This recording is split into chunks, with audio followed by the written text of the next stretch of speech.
अगली मौत किसकी? संजीव अपने दोस्तों राघव और प्रतीक के साथ बियर बार में बैठकर बियर पी रहा था। संजीव आज बहुत खुश लग रहा था। अरे यार, आज की पार्टी में तो मजा आ गया। तुम दोनों दोस्तों के साथ तो मेरी जिंदगी इतनी अच्छी है कि क्या बताऊं कितनी अच्छी है। अरे भाई, अब दोस्ती की है तो जीना मरना सब साथ में। हाँ अरे यार सुनो, जल्दी से एक बियर और ऑर्डर करते हैं ना, एक आखिरी, और उसके बाद ये जश्न यहीं खत्म हो जाएगा। अरे हाँ, क्यों नहीं। वेटर, जल्दी से 2 बियर की बोतल लेकर आओ। आज मेरे दोस्तों को जश्न मनाना है, क्यों? इतने में वहां पर एक बहुत सुंदर लड़की छोटे छोटे कपड़े पहनकर हाथ में बियर की बोतल लेकर उसके पास आती है। ये लीजिए, आपने बियर ऑर्डर की थी ना, मैं लेकर आ गई। क्या बात है यार, इस बार की वेटर तो बड़ी सुंदर है। अब बियर लेकर आई हो तो अपने हाथों से ही पिला दो ना। हाँ, क्यों नहीं, जैसा आप बोलोगे मैं वैसा ही करूँगी। क्या बात है यार, अब तो लगता है रोज यहीं आना पड़ेगा। उसके बाद वो लड़की उन तीनों को बियर सर्व कर देती है। पार्टी करने के बाद वो तीनों अपने अपने घर जाते हैं। प्रतीक, संजीव और राघव को उनके घर छोड़कर जैसे ही अकेला अपनी कार में आकर बैठता है तो अचानक उसे एहसास होता है जैसे उसकी कार की पीछे वाली सीट पर कोई बैठा हुआ है। वो तुरंत पीछे मुड़कर देखता है। तुम यहाँ क्या कर रही हो? और तुम मेरी कार में कब आई? अरे तुम तो बार में वेटर थी ना।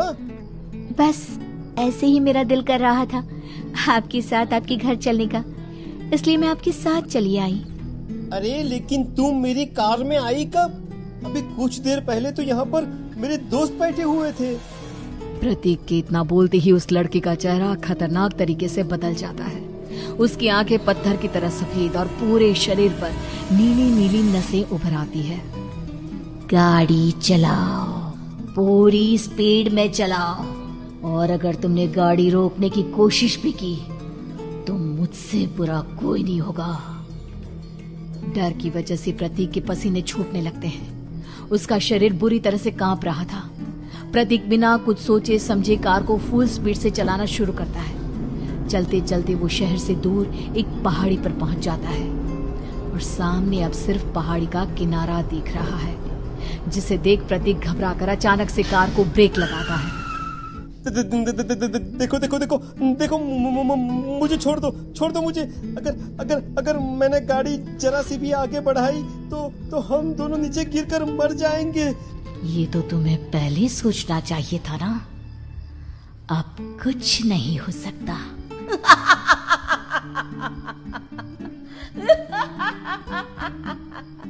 छोड़ दो मुझे।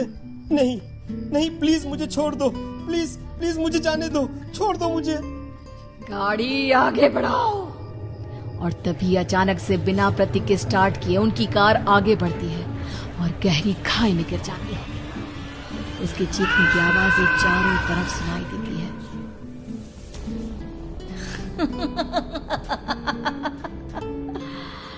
तुझे मारकर मेरे कलेजे में जल रही आग को थोड़ी शांति तो मिल गई, लेकिन अभी ये कहानी खत्म नहीं हुई।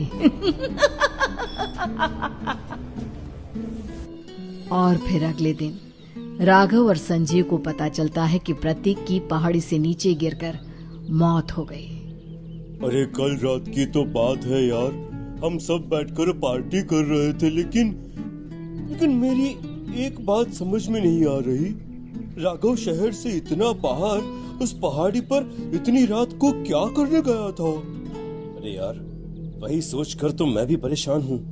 हम दोनों को छोड़ने के बाद तो वो सीधा अपने घर जाने वाला था, और वो आत्महत्या क्यों करेगा भाई?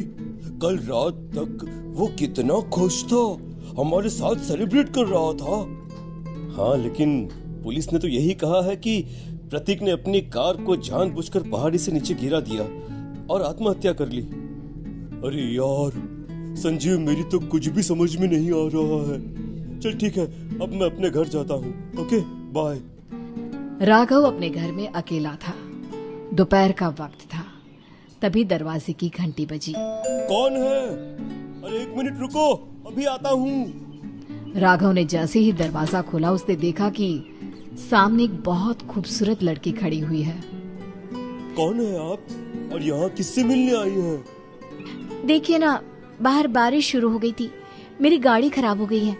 आपका घर नजर आया तो सोचा कुछ हेल्प ले लेती हूँ। क्यों नहीं, आइए ना, आइए आइए। मेरे कपड़े पूरे भीग चुके हैं, क्या आपके पास टॉवल मिलेगा प्लीज? राघव अपने बाथरूम से एक टॉवल लाकर उस लड़की को देता है। थैंक यू सो मच, अब मैं चलती हूँ। अरे इतनी क्या जल्दी है? आप चाहे तो बारिश रुकने तक यहाँ पर रुक सकती हैं। हाँ। लड़की ने पलटकर राघव की तरफ देखा। नहीं, मुझे जाना होगा, मेरा काम बाकी है। और वो वहां से चली गई। उस लड़की के जाने के बाद राघव अपने बाथरूम में नहाने के लिए गया और जैसे ही उसने बाथरूम में देखा तो उसका टॉवल वहीं पर लटका हुआ था। उसने टॉवल हाथ में लिया तो देखा कि उसका पूरा टॉवल खून के धब्बों से सना हुआ है। अरे अरे ये क्या? ये टॉवल तो मैंने उस लड़की को दे दिया था। ये वापस मेरे बाथरूम में कैसे आ गया? और इस पर ये खून के धब्बे कहाँ से आ गए? राघव ने आईने में देखा तो उसकी गर्दन पर एक बड़ा सा चाकू का कट लगा हुआ था जिससे खून बह रहा था, जिसे देख राघव के होश उड़ गए। हाँ, अरे ये क्या? मेरी गर्दन इतनी ज्यादा कटी हुई है और मुझे दर्द भी नहीं हो रहा है। ये क्या हो रहा है मेरे साथ?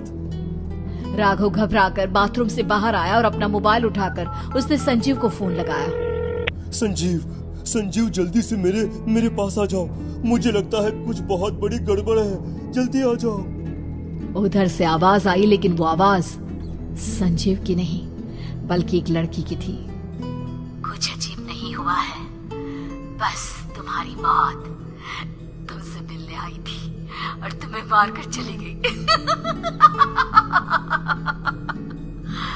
अब तुम इस दुनिया का हिस्सा नहीं हो राघव, इसलिए तुम्हें अपनी गर्दन के कटने का दर्द भी महसूस नहीं हो रहा। नहीं, ऐसा नहीं हो सकता, ऐसा नहीं हो सकता। कौन हो तुम? तुम्हारी मौत। अब संजीव के पास खबर पहुंचती है कि राघव ने अपने ही घर में चाकू से गर्दन काटकर आत्महत्या कर ली। ये सुनने के बाद संजीव के होश उड़ गए। वो पसीने से तरपतर हो गया और एक अनजाना डर अब उसके दिल को सताने लगा। संजीव के साथ ही उसका एक छोटा भाई राजीव भी रहा करता था।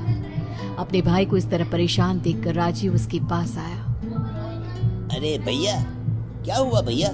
आप इतने घबराए हुए क्यों लग रहे हैं? प्रतीक और राघव की मौत, मेरा मतलब मेरी कुछ समझ में नहीं आ रहा भाई। अचानक से मेरे दोनों दोस्तों ने आत्महत्या क्यों कर ली? अरे वो तो मेरी भी समझ में नहीं आ रहा है भैया। हाँ, हो सकता है कि कोई परेशानी होगी और इसीलिए उन्होंने ऐसा किया होगा।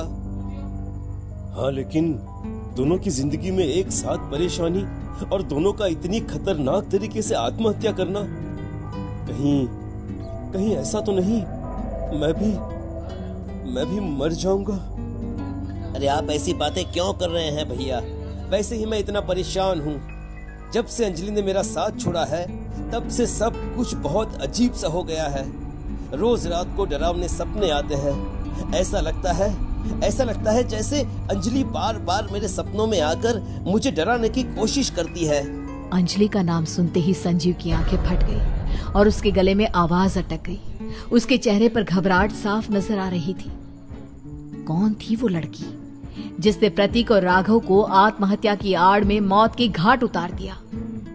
और कौन थी अंजलि जो बार बार राजीव के सपनों में आकर उसे डरा रही थी? अंजलि का नाम सुनकर संजीव इतना घबरा क्यों गया? इन सवालों के जवाब जानने के लिए देखिए इस खतरनाक कहानी का अगला भाग।